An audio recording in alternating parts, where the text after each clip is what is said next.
हम सबके जीवन में 5 स्त्रियां होती हैं, 5 इंद्रियां। ये पांचों इंद्रियां स्त्री की तरह इन्हें मानना चाहिए। कौन कौन सी स्त्रियां? शब्द, स्पर्श, रूप, रसगंध, इंद्रियों के ये विषय हैं। 5 इंद्रियां हैं। आंख देखना चाहती है, कान सुनना चाहते हैं, जिह्वा स्वाद लेना चाहती है, नासिका गंध लेना चाहती है और चमड़ी स्पर्श करना चाहती है। ये 5 इंद्रियां हैं और सारी जिंदगी आप इन 5 इंद्रियों के पीछे ही भागते हैं। आप अच्छा देखना चाहते हैं, आंखों से क्या देखना चाहते हैं? अच्छा। कानों से आप क्या सुनना चाहते हैं?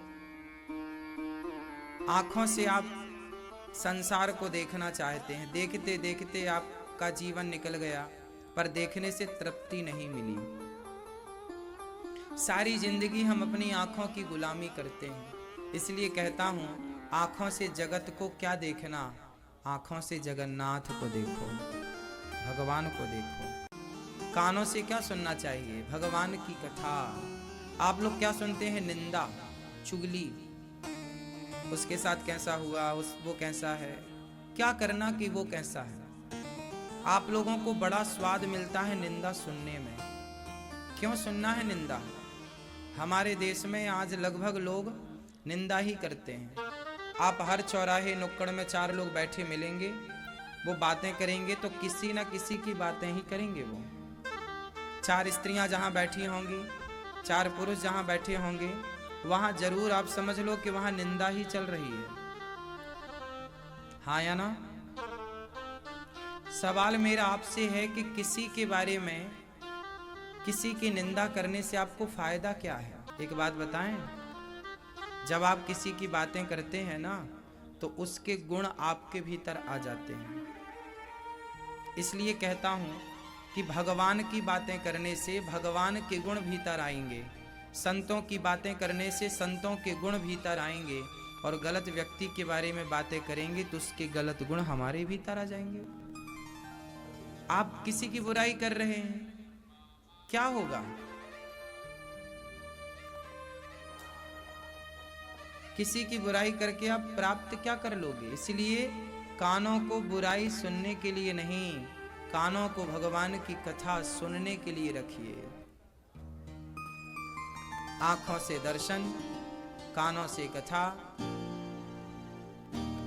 जिह्वा से केवल स्वाद ना लीजिए, जिह्वा से गुणगान गाइए भगवान का। भगवान का नाम जब भी समय मिल जाए जिह्वा को हिलाइए, श्रीमन्नारायण श्रीमन्नारायण, सीताराम सीताराम सीताराम नाम जप करिए। और चमड़ी, स्पर्श, स्पर्श क्या करना है? कहते हैं ना, भूख 2 तरह की होती है। एक भूख होती है पेट की और एक भूख होती है चमड़ी की। पेट की भूख शायद भर भी जाए, पेट की भूख मिट जाती है। पेट की भूख को मिटाया जा सकता है, पर चमड़ी की भूख को मिटाया नहीं जा सकता। बात सही है? चमड़ी की भूख मतलब वासनाएं, भोग विलास की कामनाएं। पेट की भूख तो मिट जाती है, पर चमड़ी की भूख नहीं मिटती। चमड़ी की भूख कैसे मिटेगी? चमड़ी सांसारिक भोगों के लिए बढ़ती है। इसलिए कहता हूं, इस चमड़ी से, इस शरीर से सेवा करो। बकरा मरता है तो बकरे के चमड़े का ढोलक बन जाता है। ऊंट मरता है तो ऊंट के चमड़े का जूता और बेल्ट बन जाता है। शेर मरता है तो शेर का चमड़ा भी काम आता है। हर जानवर का चमड़ा काम आता है। लेकिन जरा विचार करिए कि हम मरेंगे तो हमारा चमड़ा कहाँ काम आएगा? क्या हमारे चमड़े का जूता बनता है? उत्तर दो। हर जानवर का चमड़ा काम आता है, लेकिन हमारे चमड़े का तो जूता भी नहीं बनेगा। इसका अर्थ ये हुआ कि हमारा चमड़ा मरने के बाद किसी काम का नहीं है, हमारी चमड़ी तो जीते जी काम पे आ सकती है। इसलिए इस हाथ से, इस शरीर से आओ दीन दुखियों की सेवा करके अपने चमड़े को सेवा में लगाते हैं, अपने शरीर को सेवा में लगाते हैं। और चमड़ी जब सेवा से जुड़ती है तो ये चमड़ी पवित्र हो जाती है, हाँ या ना? इसलिए जीते जी सेवा करो। इसलिए ये दास अनिरुद्ध गौरी गोपाल आश्रम में सभी माओं की सेवा में अपने इन्हीं हाथों से, अपनी वृद्ध माओं के सभी 290 से अधिक माएँ हैं, जो माएँ जिनके अपने बच्चों ने छोड़ दिया, अपनों ने दुत्कारा, ऐसी माओं के मैं खुद पांव दबाकर अपनी इस चमड़ी को पावन करता रहता हूँ। चमड़ी सेवा से जुड़ जाए, शरीर सेवा से जुड़ जाए, तो हमारी जो 5 इंद्रियां हैं, आँख, जो हमारी नासिका है, ये भगवान के ऊपर चढ़े हुए पुष्पों की गंध ले, निर्माल्य ग्रहण करे, तब इसकी सार्थकता है। तो आँख, कान, नाक, जिह्वा और त्वचा, ये 5 इंद्रियां भगवान से जुड़ जाएं तो सार्थक हो जाए जीवन। धुंधकारी इन 5 के चक्कर में मारा गया, अर्थात आप भी। रावण क्यों मारा गया? उत्तर दो। रावण क्यों मारा गया? पेट की भूख के कारण मारा गया कि चमड़ी की भूख के कारण मारा गया? उत्तर दो।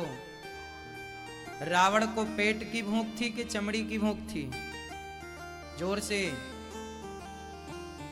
यदि पेट की भूख होती तो वो खा के पेट भर लेता, पर दूसरे की स्त्री को कोई क्यों चुराता है? दूसरे की स्त्री पर लोग कुदृष्टि कब डालते हैं? जब भूख पेट की हो तब, या भूख चमड़ी की हो तब।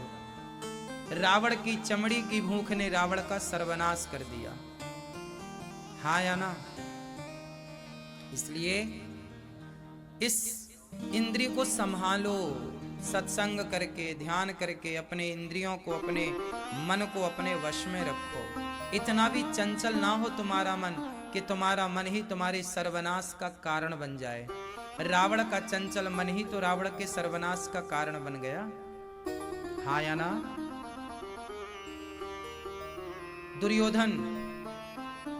दुर्योधन ने दुशासन को क्या आज्ञा दी? जाओ द्रौपदी के कपड़े उतार दो। क्यों उतार दो? क्योंकि दुर्योधन की आंखें देखना चाहती हैं। दुर्योधन की आंखें एक नारी के निर्वस्त्र शरीर को देखना चाहती हैं, इसलिए तो कहता है कपड़े उतार दो। तो दुर्योधन की आंखों ने दुर्योधन का सर्वनाश कर दिया। दुर्योधन कहता है कि इसके कपड़े उतार दो और मेरी जंघा में लाके बिठा दो। मतलब वो आंखों से निर्वस्त्र देखना चाहता है, आंखें भी दूषित, और स्पर्श भी करना चाहता है। जांघ में बिठाल दो मतलब क्या है? दुर्योधन ने दुशासन को यही तो कहा कि द्रौपदी के कपड़े उतार दो और मेरी जंघा पे लाके बिठा दो। स्पर्श भी करना चाहता है पराई स्त्री को, और आंखों से उसके निर्वस्त्र शरीर को देखना भी चाहता है। जब व्यक्ति की इंद्रियां जरूरत से ज्यादा चंचल होती हैं ना, तो वही इंद्रियां उसके पतन का कारण बन जाती हैं। और इतिहास की ये लाइनें हमें यही सिखा रही हैं। आप ना समझें तो अलग विषय है। दुर्योधन ने आज्ञा दी, दुशासन ने कपड़ा उतारना शुरू कर दिया। परिणाम क्या हुआ? 100 की 100 कौरवों का, और उस सभा में जितने लोग द्रौपदी के साड़ी को खिंचते हुए अपनी आंखों से देख रहे थे, उन सब का पतन हुआ। एक भी बचा हो तो बताइए, चाहे उसमें गुरु द्रोणाचार्य ही क्यों ना हो, चाहे भीष्म पितामह ही क्यों ना हो। ये दोनों भी दिग्गज वहां बैठे तमाशा देख रहे थे और न्याय नहीं कर रहे थे। परिणाम क्या हुआ? गुरु द्रोणाचार्य का सिर भी कट गया और भीष्म पितामह को भी बाणों की सैया पर लेट करके अपने कर्मों का दंड भोगना पड़ा। बचा कौन है भाई? गलत करने के बाद बचा कौन है ये तो बताओ।